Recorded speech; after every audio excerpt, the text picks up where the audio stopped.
Y'all need any Norwegian words? I got lots of them. No thanks. Thank God you have simple Norwegian so you don't have to resort to this shady dealer. Alright, in this video you're going to learn approximately 50 very common and useful Norwegian words. Let's get on with it. A president is en president.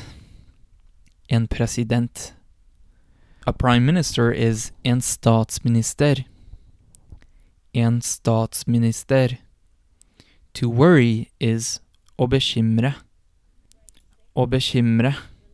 So I've added these two words here in parenthesis, meg and seg, and that's because often when you use the verb bekymre, you would say jeg bekymrer meg or han bekymret seg, and basically these two words will come after the verb, and this occurs with certain specific verbs to indicate that it's something that you're kind of doing with yourself. To use is å bruke. Å bruke. A trainer or coach is en trener. En trener.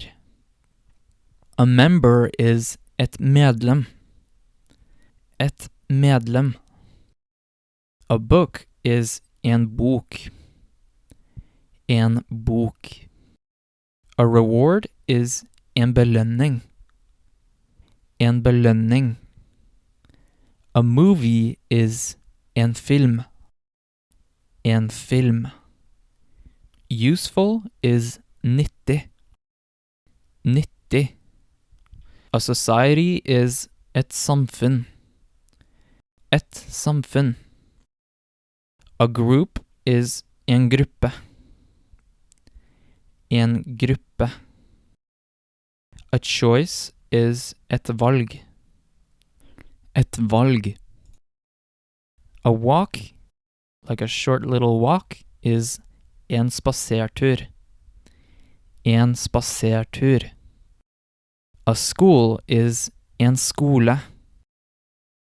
En skole. A university is et universitet. Et universitet. A newspaper is en avis. En avis. A news is en nyhet. En nyhet. To develop is å utvikle. Å utvikle.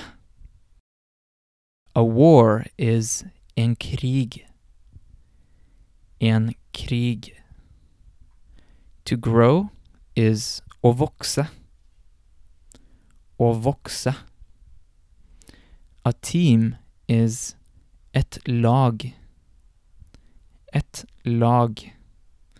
This word lag can also mean layer, as in layers of something.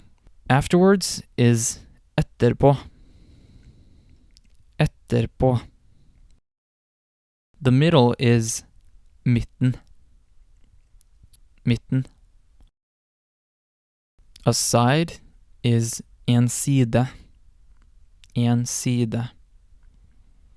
This word can also mean a page, like a page in a book. To close is å stenge. Å stenge. Of course is selvfølgelig.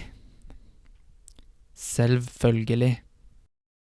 A project is et prosjekt. Et prosjekt. At least is i hvert fall. I hvert fall. A step is et skritt. Et skritt. An area is et område. Et område. A first name is et fornavn. Et fornavn. A surname is et etternavn. Etternavn. To succeed is å lykkes. Å lykkes. To help is Å hjelpe.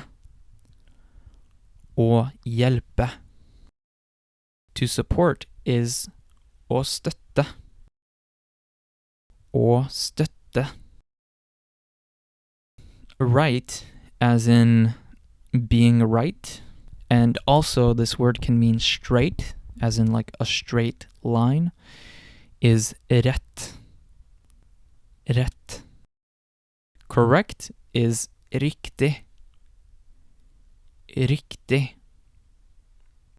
I want to briefly explain how we use riktig versus how we use rett when meaning correct or right. For both of them, you can say that something is riktig or is rett. For example, du riktig, du rett, which means you are right or correct. But rett can also be used in this other way, and that is saying that something has rett. Examples being, du har rett, literally meaning you have right. And hun hadde rett, she had right, which means she was correct.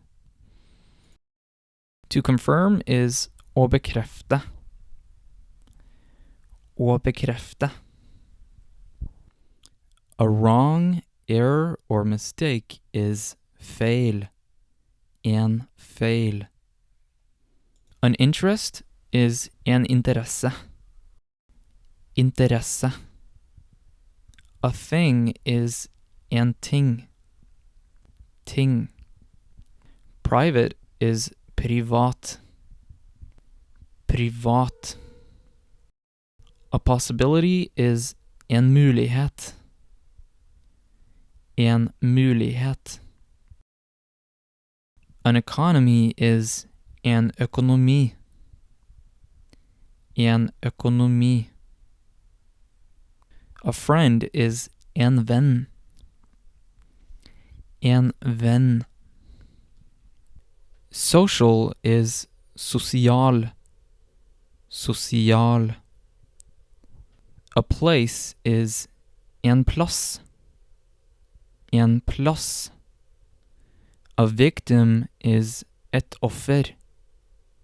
Et offer. A kilometer is en kilometer. En kilometer. To throw is å kaste. Å kaste. Okay, so that's all the words, but now we're gonna have a little quiz time, of course, to make sure that you learn these words and that you're not just hearing them and immediately forgetting them. So, I'll translate the following into Norwegian. Pause if you need more time to think of the answer. Etternavn. Krig. Privat. Film. Bok. Hjelpe. Riktig or rett. Interesse. Samfunn. Område. Venn. Avis. Fornavn. Side. Lag. Belønning. Bekymre. Skole. I hvert fall. I hope you did well on the quiz, And that concludes this video. The next one will be about adjectives. Yeah, that's correct. I'm making another video about adjectives. And in this one, you're going to learn how to compare things, or how to say something is best or better than something else.